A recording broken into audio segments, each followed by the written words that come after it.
Welcome back to the ICC World 2020 Day 3 here on cricketworld.com. JP, fascinating day today. Yeah, great game. A great day, I should say. Two great games, really exciting stuff. Lots of runs scored, which is what all the fans wanted. We wanted to see some good cricket as well, and I think we got that, as you say, in both games. We did indeed, and we've seen India book their place in the Super 8s, and we've also seen Australia take a giant stride towards joining them. Group C from St Lucia, and as you say, India and South Africa started off, and well played India, and a big total. Big total, largely thanks to one man, and that man was Suresh Raina, but in brilliant form in the IPL, of course. Carried that form over to the ICC World 2020. He's become the third man to score a 2020 international century, 101 in just 60 balls. India part of 186 for 5. They did very well because they were actually reduced to 32 for 2 early on, and they hit back with some aplomb. South Africa in reply, 172 for 5. A good effort, would have won most games of 2020 cricket in the last maybe 6 months or so, but wasn't enough on this occasion. Good bowling from India. South Africa not quite savvy enough to score the runs as Raina and Yuvraj had a little bit earlier on. Jacques Kallis made 73, but as I said, they went down by 14 runs. They've now got to beat Afghanistan to get through.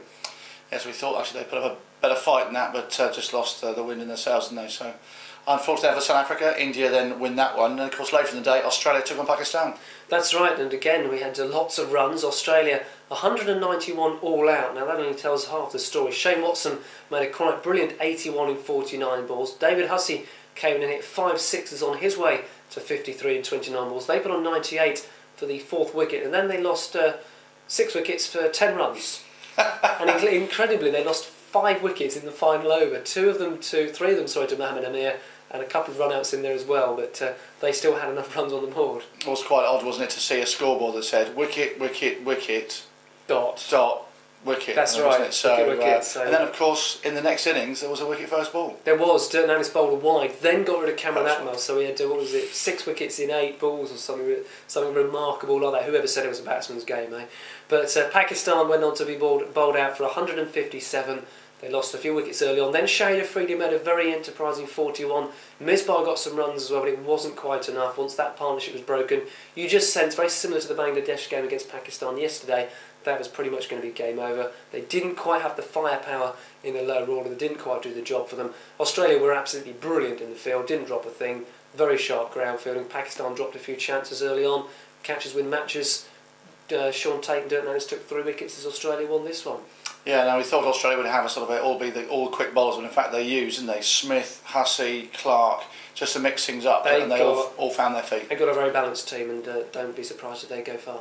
Okay, last one just on Pakistan there. Shahid Afridi came in number 3 yesterday, got runs against Bangladesh because the game was nearly over. Could he have come in high? Should he have come in high today?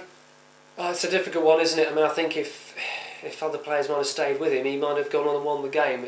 The run rate was at such a rate that he was always up against it. You can't really answer that one. Okay, until we see further evidence. Okay, well, that's day 3 over. Obviously, day 4 is tomorrow. More cricket coming up as we start off already the first round robin matches in the groups. And who have we got tomorrow, John? Sri Lanka take on Zimbabwe. Could be a battle of spin against spin. Obviously, you've got people like Murali and Mendes taking on people like Prosper, Sayer and Ray Price. Very much spin bowlers are the key to tomorrow's game, I should say, against between Sri Lanka and Zimbabwe.